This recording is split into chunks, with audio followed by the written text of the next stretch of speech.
You're finally waking up, my friend. You are finally waking up to your inner self, your greatest potential. You're having your spiritual awakening, right?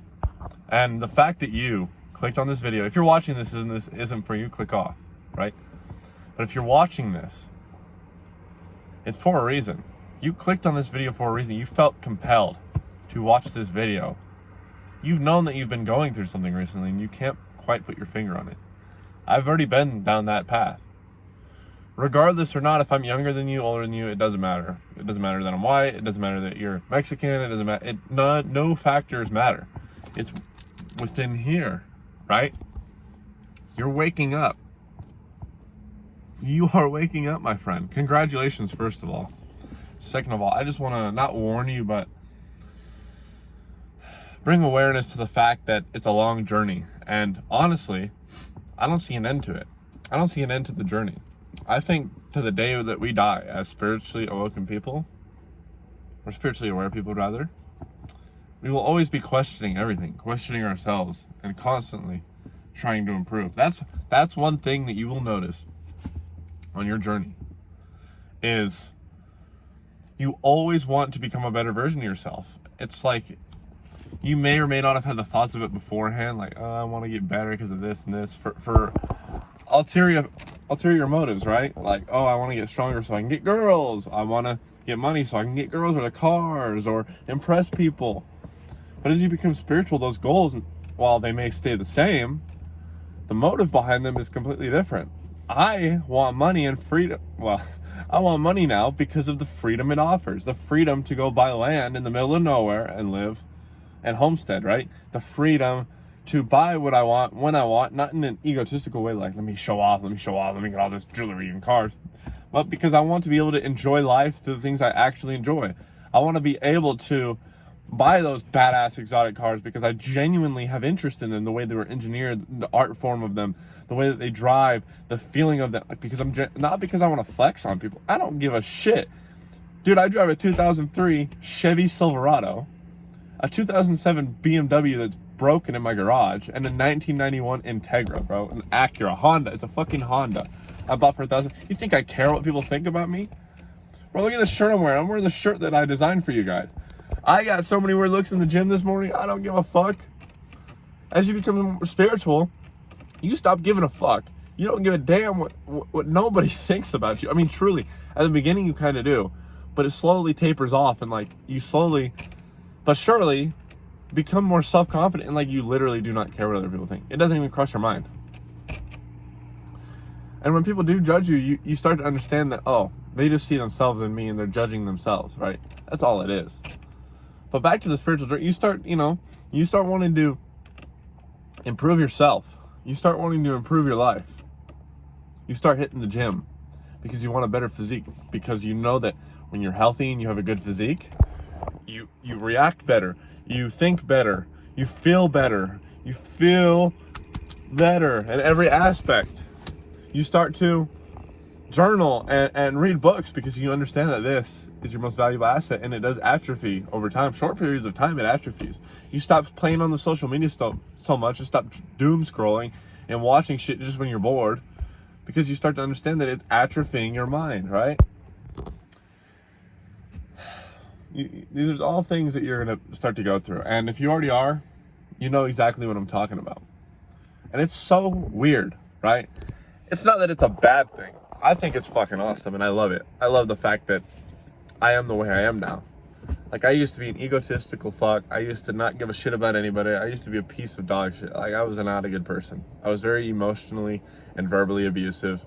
I had anger issues worse than you can ever imagine, like bad. Self-harm, depression, all this shit. If you guys, I talked about it in my video yesterday, the hashtag my struggle story. I talked about my struggle story, right? I talked about the shit that I went through that ultimately caused my awakening, really.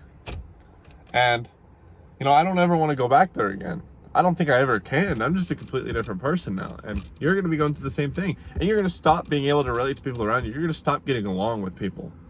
Unfortunately. You're going to be forced to cut ties. You're going to be forced to find new ties, right? Tie new knots. And it may be lonely for a while, and it may be difficult.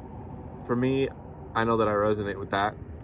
I've been pretty lonely, and it's not a good feeling of lonely. It's like you're on a journey in a forest alone, and you're lost. You don't know where you're going. You don't have anyone even there. It's not that you need guidance, but it's like you don't have anyone there to share the experience with, to bounce ideas off of, etc.